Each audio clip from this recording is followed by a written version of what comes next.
हिंदी साहित्य में आज प्रस्तुत है प्रतिष्ठित लेखिका एवं हिंदी की प्रोफेसर डॉक्टर रूपा सिंह की लिखी हुई कहानी रोजलिन आंटी का मसीहा। मेरी ज़ुबानी। मैं हूँ सीमा सिंह। हालेलुआ ओ हालेलुआ, आपने किया है वादा, आप हमें ले जाएंगे। कब आएंगे मसीहा, इंतज़ार है हमें आपका। हालेलुआ हालेलुआ। प्रार्थना के स्वर कमरे से बाहर आ रहे थे। हल्की दस्तक से ही दरवाज़ा खुल गया।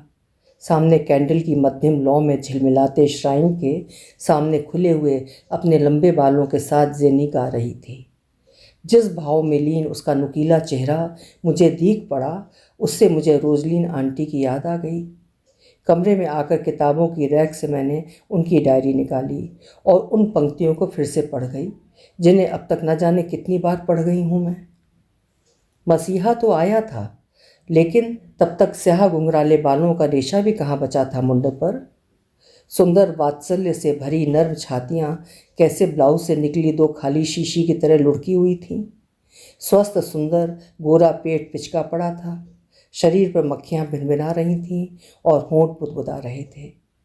कब आएंगे मसीहा, इंतज़ार है हमें आपका। हालेलुआ हालेलुआ। रोजलिन आंटी की अंतिम छवि थी ये। क्या ये उनकी मृत्यु रपट थी? डायरी को उलट पलट कर देखा। जगह जगह हल्दी तेल के दाग धब्बे लगे इस डायरी में उनके व्यक्तित्व की कुछ कोमल तस्वीरें दबी पड़ी थीं। कहीं कुछ कुकी केक रेसिपी थी, तो कहीं दैनंदिन खर्चों का ब्यौरा, तो कहीं कहीं मीना कुमारी की शायरी भी। टुकड़े टुकड़े दिन बीता, धज्जी धज्जी रात मिली, जिसका जितना आंचल था उतनी ही सौगात मिली।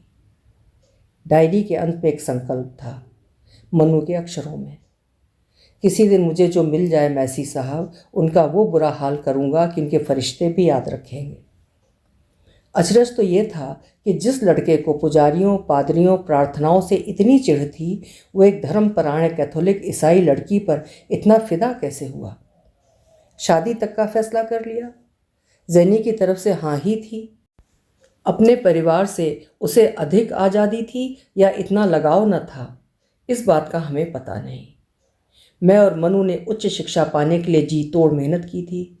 पिता की मृत्यु के बाद दादी की प्रेरणा और प्रोत्साहन तो थे ही, माँ का दिन रात मेहनत करना और साथ ही रोजलिन आंटी के जीवन की असहाय भयावहता ने हमारे जीवन को कुम्हार के बनते घड़े की तरह थपथपाते सहेजा था। मैं चेन्नई के प्रसिद्ध तकनीकी कॉलेज में पढ़ रही थी, जहाँ हॉस्टल में जेनी पहले मेरी रूम पार्टनर और अब बिल्कुल बगल वाले कमरे में रहती मित्र थी। संयोग से मनु भी, जो आईपीएस हो गया था, उसकी पहली पोस्टिंग चेन्नई ही हुई। जेनी प्रतिष्ठित गोंसाल्वेस परिवार की इकलौती वारिस ठहरी। गोंसाल्वेस परिवार कहीं सुदूर से आकर पुडुचेरी में बस गया था। हम दोनों भाई बहनों के प्यार तकरार में जेनी खूब आनंद लेती, तमाम बौद्धिक बहसों में बढ़ चढ़ कर हिस्सा लेती। उसकी धार्मिक निष्ठा देखते समझते हुए हम उस राह आने जाने वाली राह पर रुक जाते, लेकिन कई बार जेनी ही धार्मिक वैज्ञानिक सिद्धांतों के बीच की दूरी को किसी तार्किक पद्धति से नाप लेना चाहती थी। तब बहस थोड़ी बेबाक हो जाती। अब यही चर्चा चली कि साइंस के विद्यार्थी भी इतने अंधविश्वासी कैसे होते हैं। प्रयोग निरीक्षण के बाद निष्कर्ष पर पहुंचने की जद्दोजहद वाले अधिकांश लोग आखिर धर्म के इतने परायण क्यों होते हैं। मैं अपना ज्ञान बघाड़ती। ये तो फिर उसी एनिमेटिज्म, एनिमिज्म या टोटोमिज्म के चक्कर में पड़ने वाली बात ही हुई ना, जिसमें अकिंचनता भी है, कृतज्ञता भी, लौकिकता भी है और इतनी ही अलौकिकता भी। मनु जेनी की ओर मुलायम नज़रों से निहारते हुए कहता, साइंस की भी अपनी सीमा होती है।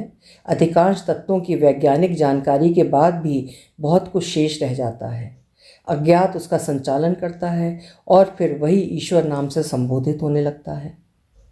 जेनी इसे साइकोलॉजिकल थ्योरी मानती है, जिसमें विश्वास के रंग घुल जाएं तो चमत्कार घटित हो जाता है। इस मासूमियत पर मुझे मुस्कुराते देख कहा उसने, देखना चाहती हो तो चलो कल मेरे साथ सेंट होम चर्च में। कल पाम संडे है, पवित्र दिन, जीत का दिन, मिलन का दिन। हीलिंग का दिन। अपनी आंखों से देखना कई तरह के बीमार, अपाहिज, अपंग सामूहिक प्रार्थना से कैसे ठीक हो जाते हैं। अपनी आंखों से देखोगी तो विश्वास कर सकोगी। चलो मेरे साथ तुम। मैं अपनी हंसी नहीं रोक पाई। क्या कह रही हो तुम? ऐसा कैसे संभव है? हालांकि ये तो प्रायः सभी धर्मों के ठेकेदारों द्वारा प्रायोजित तमाशे हैं। बांझ से पुत्र उत्पन्न करवा लो, अंगूठी से वशीकरण करवा लो।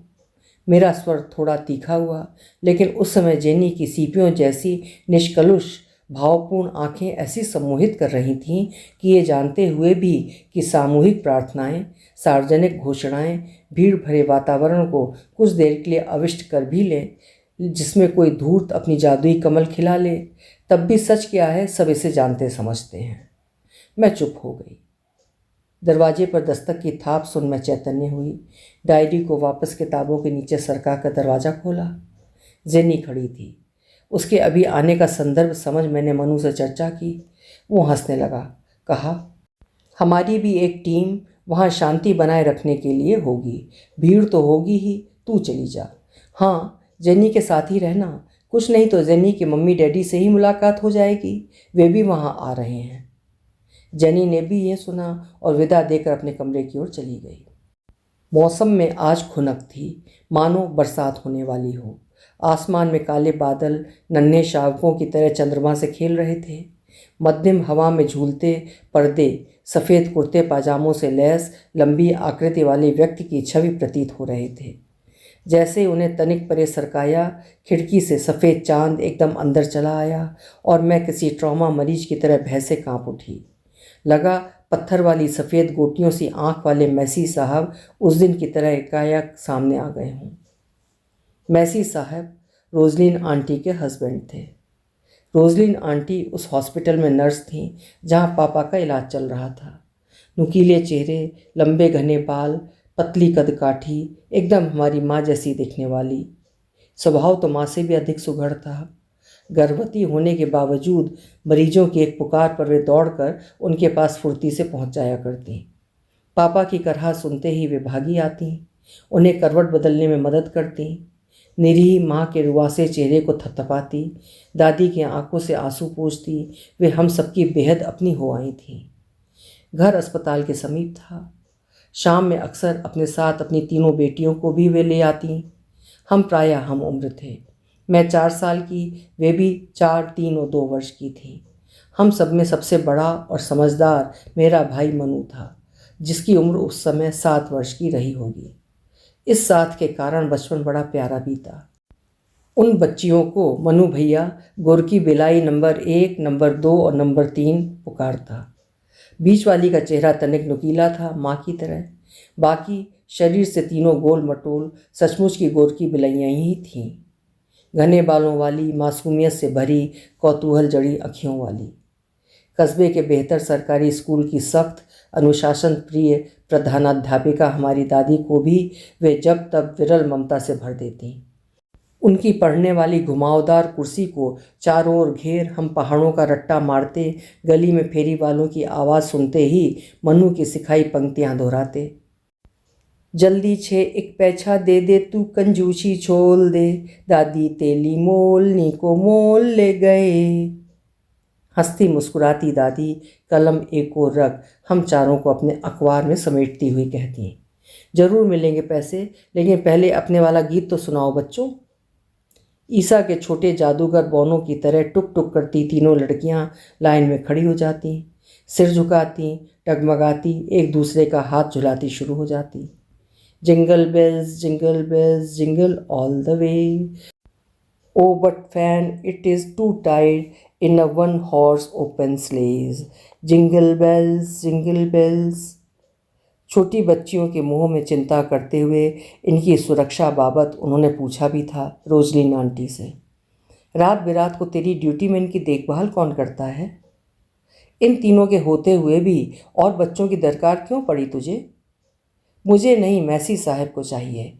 कैंपस में जो चर्च है, मेरे पति मैसी साहब उसमें प्रार्थना कराते हैं, पादरी हैं, हम सब वहीं रहते हैं। चर्च के अधिपति को बेटा चाहिए और इस बार बेटा ना हुआ तो क्या होगा? दादी ने पूछा तो रोजलिन आंटी ने अपनी लंबी नर्सिंग ड्रेस की पॉकेट से डायरी निकाली और उसास सी भरती मीना कुमारी के शेर को पढ़ा। न इंतज़ार, न आहट, न तमन्ना, न उम्मीद, जिंदगी है कि यूं बेहिस हुई जाती है। जिंदगी हमारी भी बेहिस होकर रह गई थी जब पता चला कि पापा को कैंसर है। दादी ने जाने कहाँ कहाँ मन्नत नहीं मांगी। रिक्शे से रोजाना स्कूल ले जाने वाले पड़ोसी राजू भैया जहाँ जहाँ बताते तावीज़ गंडे सब कराती। फिर एक दिन कराती आवाज़ में पापा ने बताया था, माँ इन सब से कुछ नहीं होने वाला है, ये सब मेरे कर्मों की ही सजा है। कुत्ते के बच्चों की पूंछ में पटाखे की लड़ियाँ बांध कर जला दिया करता था। वे बेचारे मासूम डर से उछलते भागते तो हम सारे दोस्त खूब हंसते मज़े लेते। कई बार तो कई कई दिनों तक उनकी गुदा लाल जख्मों से टस करती, पपड़ियाँ जमती उधड़ती और दर्द से वे बिलबिलाते, किसी ठंडी जगह बैठ भी नहीं पाते। माँ, मेरी माँ, वही सज़ा मिली है मुझे आज कि मैं बैठ ना सकूं, करवट तक न ले सकूं। असहाय पापा फूट फूट कर रो रहे थे। माँ की भी हिचकियाँ बंध गईं। दादी आंचल से उन दोनों के आंसू पोंछती बोल रही थी, हे दीनानाथ, हे मेरे प्रभु, कृपा करो, बच्चे की नादानी माफ़ करो, बख्श दो बच्चे को। भौचक्की रोजलिन आंटी हाथ में ठंडे बर्फ़ के बक्से को संभालती वहीं खड़ी सब सुन रही थी। अचानक बोल पड़ी, कन्फेशन करना पड़ेगा। परमेश्वर पुत्र बहुत उदार है, कृपालु है, जरूर माफ़ करेगा। इनको चर्च में जाकर प्रायश्चित करना चाहिए। दादी ने हाथ जोड़े, मेरा बच्चा जाने लायक होता तो ना, मेरे जाने से यह संभव हो तो चलूं, बात क्या करूं। रोजलिन आंटी सोच में पड़ गई, फिर बोली, मैं बोलेगी मैसी साहब को रिक्वेस्ट करेगी जो वो यहीं आकर कन्फेशन ले सकें। उस दिन रविवार था, स्कूल की छुट्टी थी। दादी हम दोनों भाई बहन को लेकर सुबह ही अस्पताल आ गई थी। मैं लाड़ लगाती अपने पापा के बगल में लेटी उन्हें क्लास में फर्स्ट आने की गौरव भरी सूचना दे रही थी कि अचानक मुझे लगा मेरी फ्रॉक, मेरी जांघों को किसी ने छुआ है। पलट कर देखा तो बेहिस एक लंबा व्यक्ति सफ़ेद कपड़ों में लैस, आंखों पर काला चश्मा, सिर पर हैट लगाए पापा के बेड से सटा हुआ खड़ा है। मैं उठने को हुई कि उस व्यक्ति ने पुच्छ पुच्छ 2-3 पप्पियाँ मेरे माथे गालों पर जड़ दी।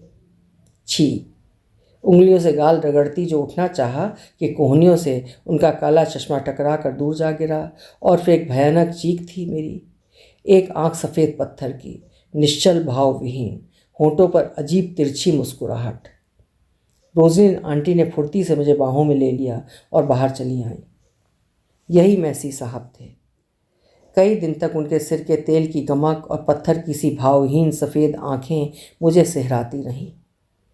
पापा की मृत्यु के बाद घर जैसे रिक्त हो गया था। कराहों से, दवाइयों से, हम लोगों के लाड़ मनोहारों से चारों तरफ फैली होती थी एक मातमी खामोशी।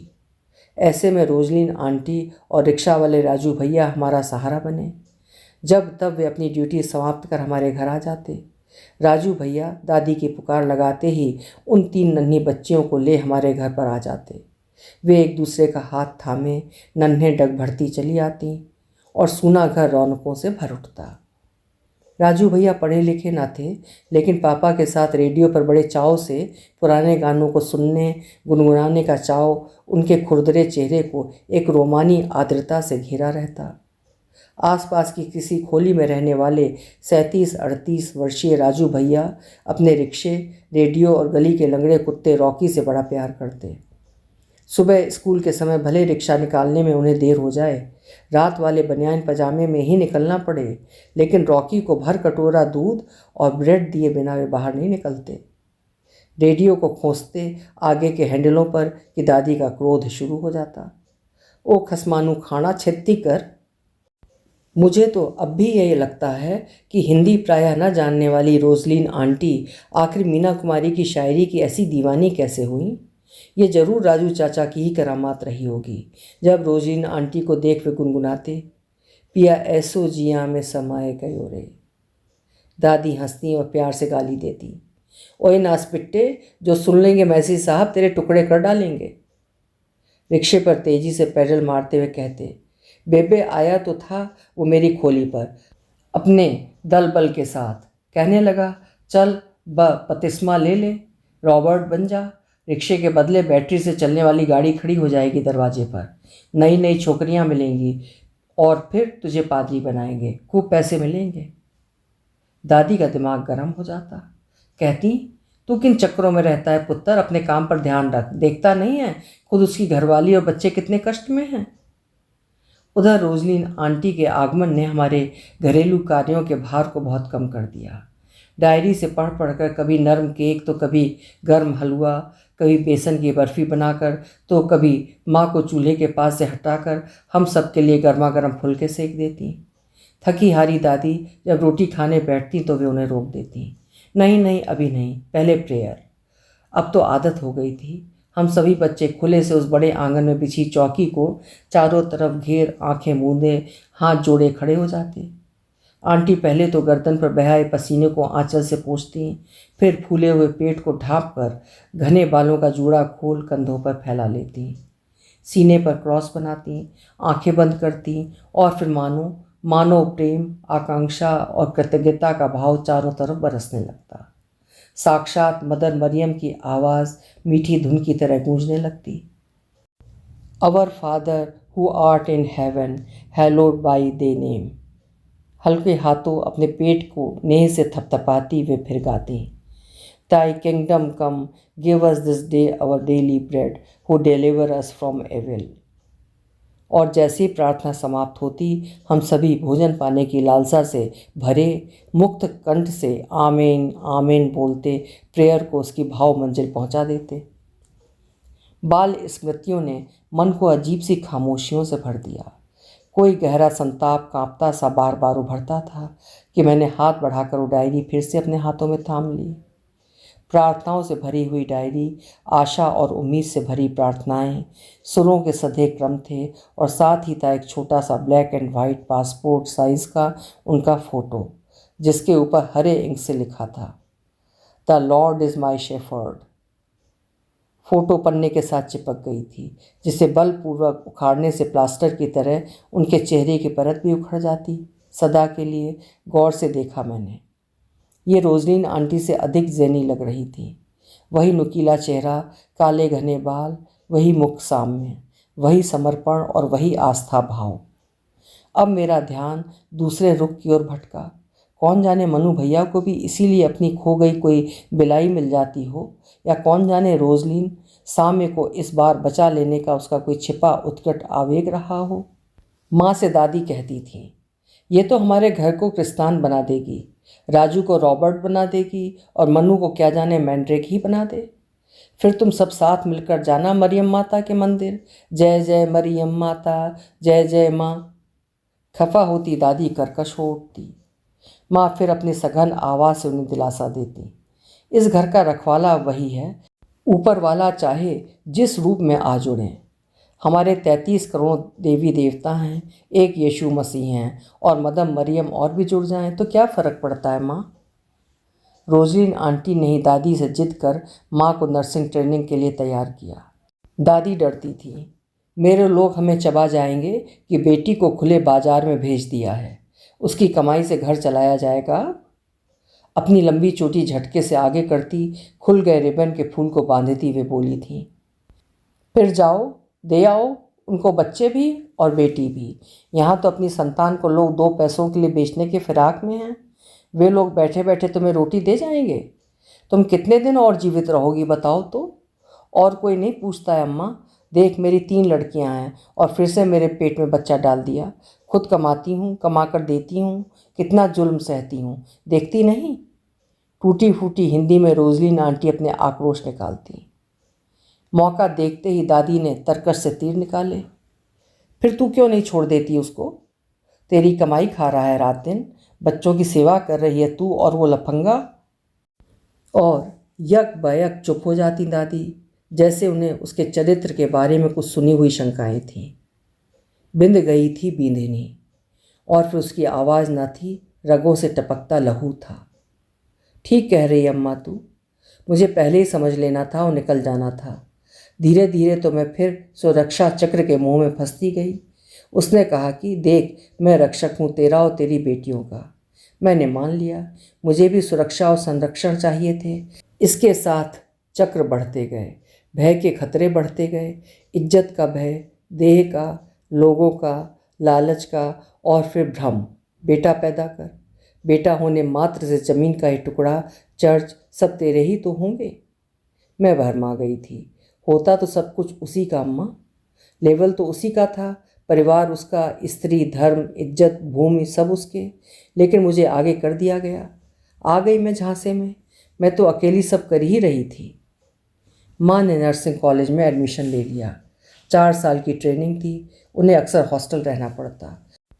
मुझे वो रात आज भी याद है। 25 दिसंबर की रात थी वो। इस साल बहुत ठंड पड़ी थी। माँ ने हम लोगों के लिए नए स्वेटर तो नहीं बुने, लेकिन क्रिसमस मनाने की पूरी छूट दे दी। एक दिन पहले सिरहाने के नीचे सफ़ेद लेस लगे लाल मोजों में भरी रंग बिरंगी टॉफ़ियाँ, स्कूल बैग में चॉकलेट्स, लाल टोपियों में सफ़ेद फुनने लगी हम सब के लिए प्यारी प्यारी टोपियाँ। ये सब राजू भैया और मनु द्वारा किए गए सेलिब्रेशन थे। सुबह होते ही चर्च प्रेयर के बाद राजू भैया लंबी सफ़ेद दाढ़ी, लाल लिबास और सफ़ेद फुन्नों वाली लाल टोपी पहने अपना रिक्शा लेकर दूर से गाते हुए आ रहे थे। नए कपड़ों में सजी तीनों बच्चियां साथ थीं। सांता क्लॉज आया, खूब उपहार लाया, हम सब खुशियां मनाएंगे। सांता क्लॉज आया, अपनी स्लेज लाया। हम सभी गुब्बारों से सजे उनके स्लेज अर्थात रिक्शे पर चढ़ उछल कूद कर रहे थे। उड़ रहे गुब्बारों को पकड़ रहे थे। सबको मेरी क्रिसमस बोलते हुए राजू भैया ने दादी के पैर छूकर आशीर्वाद लिया और खुशी से किलकती आवाज़ में कहा, स्कूल बंद हो गए, 8 दिन की छुट्टी हो गई, शाम को आएंगे, हम सब पार्टी मनाएंगे। और वो शाम दरवाजे पर तेज भड़बड़ाहट से हम सब चौंक गए। राजू भैया की भयभीत आवाज़ थी, अम्मा अम्मा दरवाज़ा खोलो।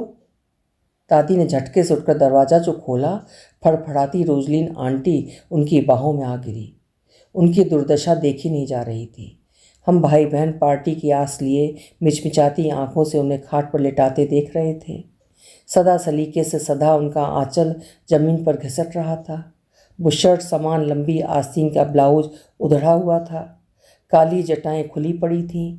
मटके जैसा पेट और उनकी भरी भरी छातियों पर लाल लाल जख्म, दांतों के निशान, खून की खरोंचें।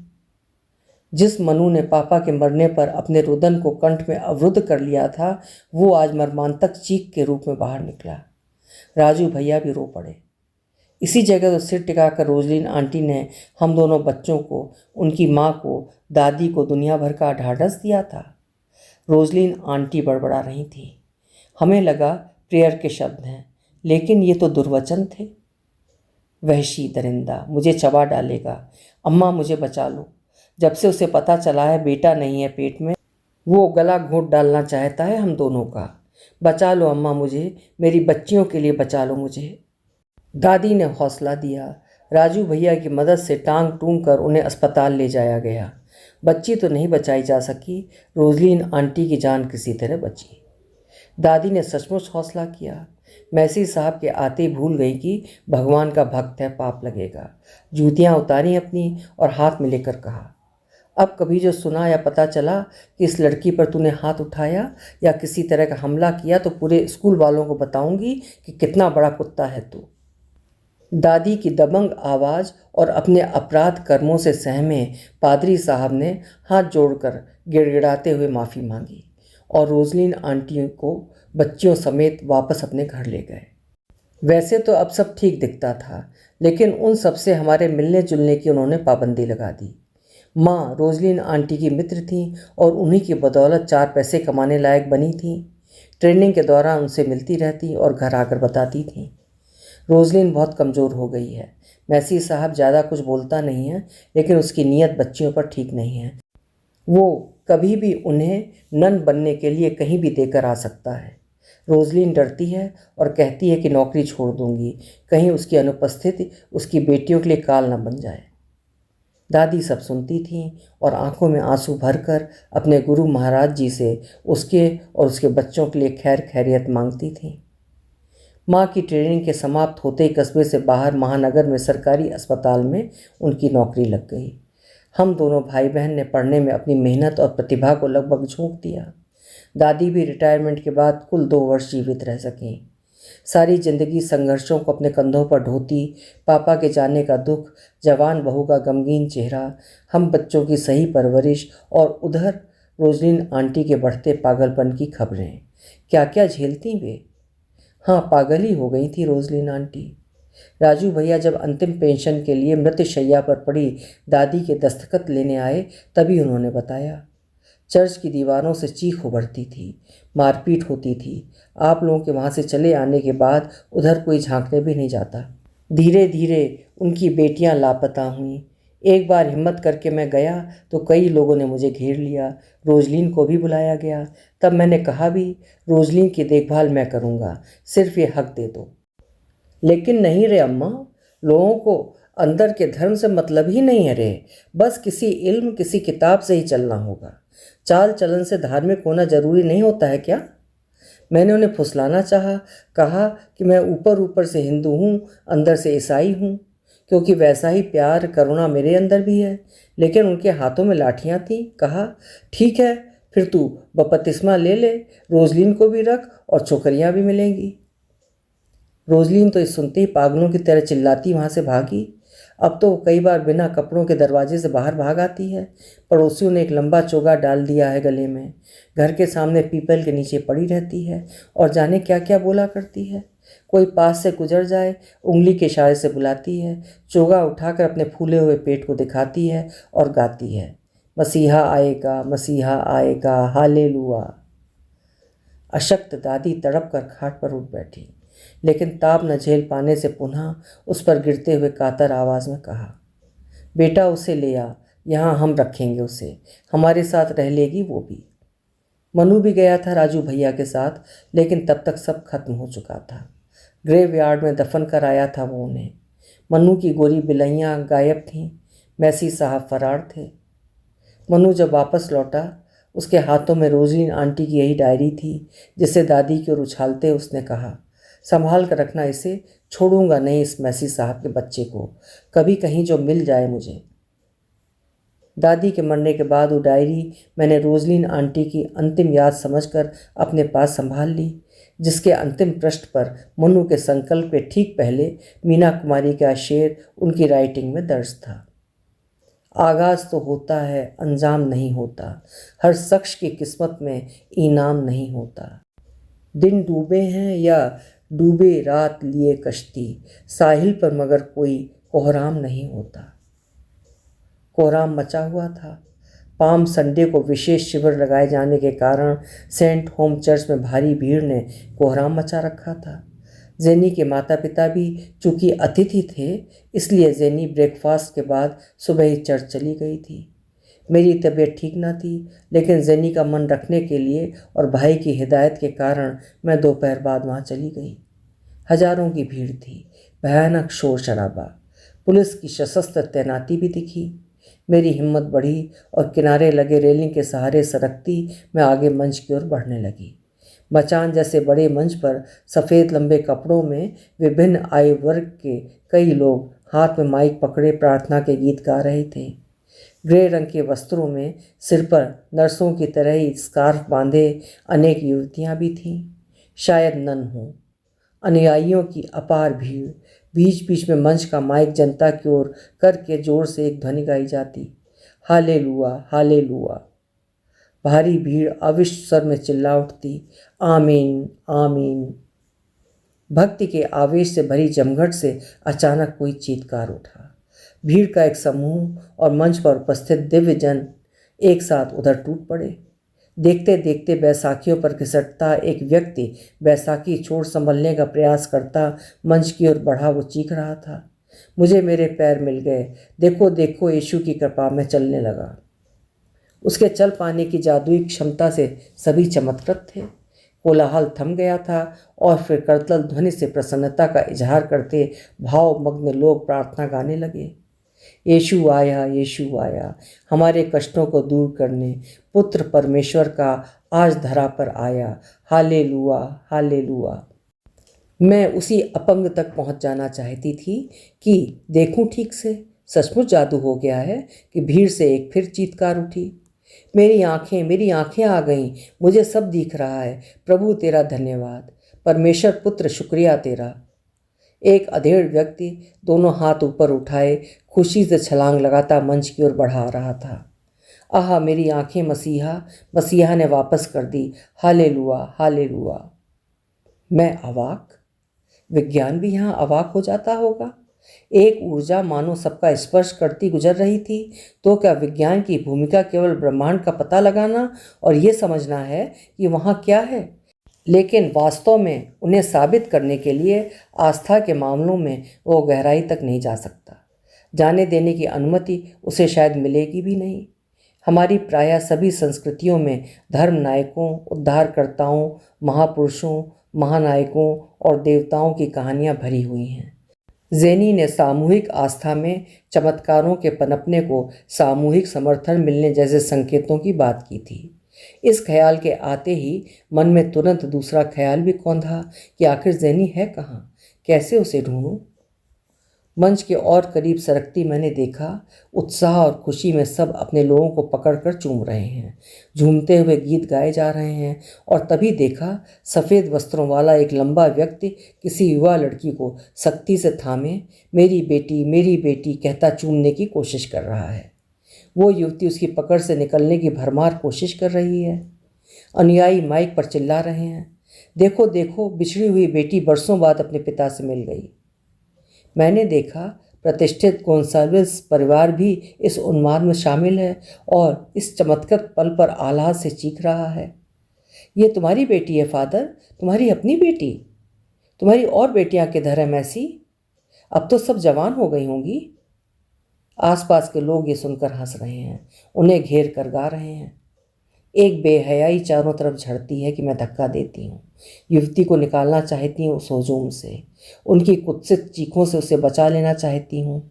उन तक पहुँचकर युवती का हाथ थामती हूँ कि आंखें जा टकराती हैं सामने सफ़ेद कपड़े पहने उस लंबी आकृति वाले व्यक्ति से जिसका चश्मा दूर जा गिरा है और एक आँख लाल लाल भड़कती सी मुझ पर टिकी है और दूसरी आँख जाने कहाँ, निश्चल भावविहीन, वही सफ़ेद गोटियों सी पत्थर वाली आँख।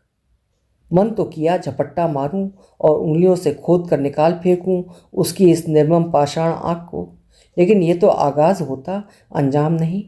बुरी तरह घबराई हुई कांपती लज्जित जेनी का हाथ पकड़ किनारे हुई और भाई को फ़ोन किया, तुरंत चले आओ, मैसी साहब मिल गए हैं।